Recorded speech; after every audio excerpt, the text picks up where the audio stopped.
Are you familiar with this particular kind of anxiety that comes with being followed by a serious industry professional on Twitter? You know, the kind of person you want to be when you grow up. Someone whose name you see in the credit sections of the things you love. You make an especially spicy joke or allow yourself to be horny on main again, and then it hits you. Oh god, they're gonna see it. This time they're gonna unfollow me for sure. Thank you for sticking around, by the way. I really appreciate it. Anyway, meet Julien Vieux, a French game developer with a rather impressive portfolio that includes big names like Dishonored 2, Deathloop, and Hunt Showdown, and who also happens to be a very vocal fan of Pathologic 2, as well as my Twitter Oomphy. Yeah, I don't really remember how or when this happened, but it happened just in time for me to personally witness the entire development cycle of his new indie game, Threshold. A game for which he himself listed your favorite Step Doctor Simulator as its main inspiration. I was intrigued. Pathologic's the kind of game that can be a lot of different things to a lot of different people, so yeah, it was genuinely intriguing to see how exactly this inspiration would reflect on the finished product. So, make no mistake, when its demo dropped in June, I played it the first thing in the morning. Can't say the demo helped to satiate my curiosity though. It's not exactly what one would call a vertical slice of the game to come. It's more like a short, separate narrative experience, stripped down of most of the features, that is meant to introduce you to its world. I wonder where you got that idea from, Julian. It was around that time when I jokingly said to him something like, "Your game makes me wish Steam still accepted my card." To which he replied that he can just send me the gift code like an absolute chad that he is. So I guess now I have a perfect reason for my triumphant return to YouTube, literally handed to me. This is Schmauder Productions, and welcome to Border Post.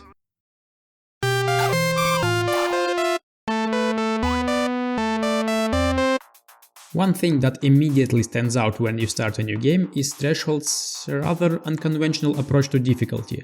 Instead of your usual options like easy, normal or hard, this game asks you to choose the country it's going to take place in. This choice will have some obvious ramifications like flags and toponyms, but its real effect on difficulty will remain unclear. The players eventually figured out how exactly the system works, and I gotta admit, my guess was way off. Personally, I'd recommend to go blind. Either pick a country where you happen to live, or just whichever one you like the most. You are as likely to end up with an easy mode as you are to turn Threshold into a butt-clenching nightmare. Good luck!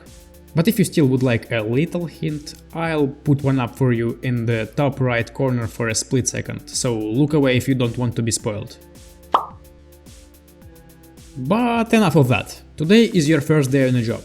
Grab your peppers, make sure your mouth is properly washed, and proceed to the elevator. Once you're up a mountain, Mo, your only colleague, will greet you and show you the ropes. And by that I mean, yeah, we're up high and the air is sparse, which in this world means that the only way to communicate is by sharing these short, handwritten notes. Notes that the player character doesn't have the access to for some reason, meaning all the talking is going to be one-sided. Your duties as the newest yellow border post clerk are quite simple. Keep the infinite train going at the required pace. Your main tool is this white whistle that you're supposed to blow in this horn thing here in order to speed up the train. Other than that, you are expected to occasionally clean up the filter found down the stream that flows in the opposite direction.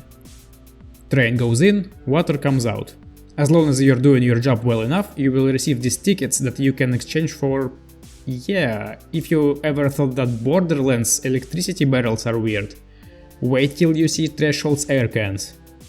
I can't tell you how they work, but what I can tell you is that they're fucking creepy. You're supposed to bite down on them, and every time you do, it damages your gums, making them more and more bloody.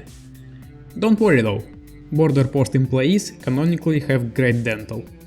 You might have already guessed that actions like running, jumping and, of course, blowing the whistle increase your oxygen intake, which is reflected on this indicator here.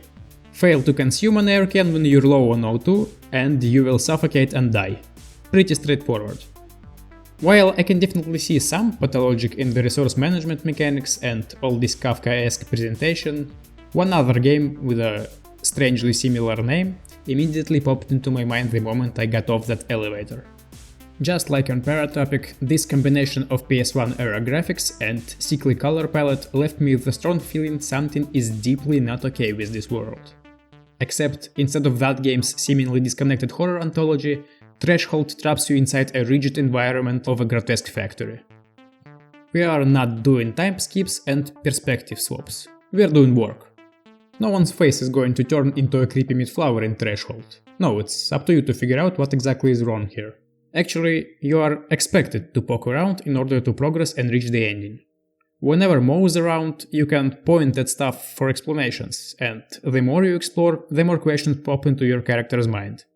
You can then ask those questions of your superiors from the capital, but only two at a time. Someone here is not telling you the whole truth, and eventually you'd have to seize the moment and learn it the hard way. Sadly, the fact that your rebellion is mandatory cheapens it somewhat in my opinion. It's not quite as exciting to search for ways to look behind the curtain, to take a peek at the dark underbelly behind this job, when you know there is no way for you to do everything by the book and get the ending that reflects it, like in, say, Papers, Please. It's hard to feel like you're disobeying when obeying isn't really an option, but then again I don't know how comfortable I am with this being my conclusion. After all, the train is infinite, and your job is to keep it running, well, infinitely. If doing just that is what you want to do, this is exactly what you're gonna get. The train, and by extension the game itself, will keep running indefinitely, either until you're bored with it, or until you make a conscious decision to challenge the status quo. So I guess what I'm trying to say is, take this gripe of mine with a grain of salt. I might wish there were more choices, but in doing so I feel like I'm arguing against Threshold's entire point. And here I have to stop and tell you that at the moment of me recording this, Julien have already publicly stated that he is considering adding 2 new endings into the game that may or may not fill in this gap that I'm talking about. Time will tell. One thing that does feel like a genuine flaw is that Threshold is simply not as harsh as the games it draws its inspiration from. It's fairly easy to keep the train running at the intended speed, and truth be told, even after several playthroughs of the game, I'm still not quite sure if there are any repercussions to clogging up the filter, or if it's even possible to do so in the first place. Since Threshold only progresses as a reaction to your deliberate actions, nothing really stops you from gaming its systems. Just leave the train running and get busy with that bucket, and with nothing really to hinder your work, you'd be able to stock up on cans in no time, even on hardest of difficulties. Whenever Mo leaves, he always tells you to call him back, almost as if the game itself is asking you to tell it when you are ready for the next stage, and why would you ever call him unless you are sure in your air supply? This forgivingness, this feeling of you being always in control, lowers the tension to some extent, and it does deflate the drama of at least one of the endings, when you're clearly expected to feel like you're on your last legs. But I can't say it ruined my enjoyment of the game.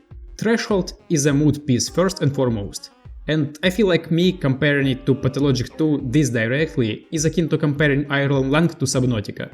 It may lack the technical complexity that I wish was there, but it works for what it is. And the ending is, without spoilers, I'd say it's on par with that of Inside for how sudden and unsettling it is. And the worst part, it actually is based on a true story. I even had to ask Julien if it was like a metaphor or something, but nope, something like that actually did happen in real life.